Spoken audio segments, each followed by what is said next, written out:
stretch the hip flexors. Most people might just kind of get in a somewhat of a lunge position and just lean forward. Now, you can stretch the hip flexors a little bit that way. The hip flexor is on our front thigh right here. We have about 3 of them. One of them comes from the back, wraps around, comes around to the front. We got 2 others that are kind of right here, but right on this front thigh portion is where a lot of the hip flexor engagement is going to be. When we sit and we drive and we're stationary and sedentary, this muscle shortens, which results in tight hip flexors, which can result in back pain as well, because that's where one of them originates, but also can lead to the anterior shifted pelvis, which is where you need to do the posterior pelvic tilt, on myself including it.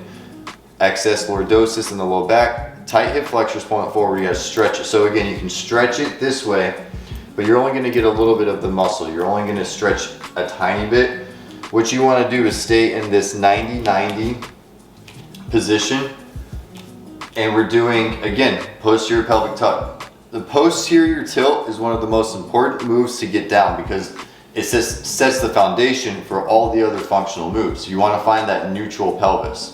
So right here in the 90-90, all I'm doing is tucking the pelvis, and now I feel all this light up, literally 10 times more than the previous move. You can still do the other one if that works for you.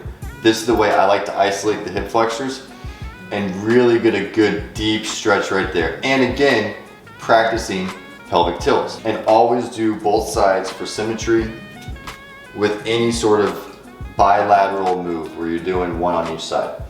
Same thing right here, upright, pelvic tilt. Feel it 100 times more right there.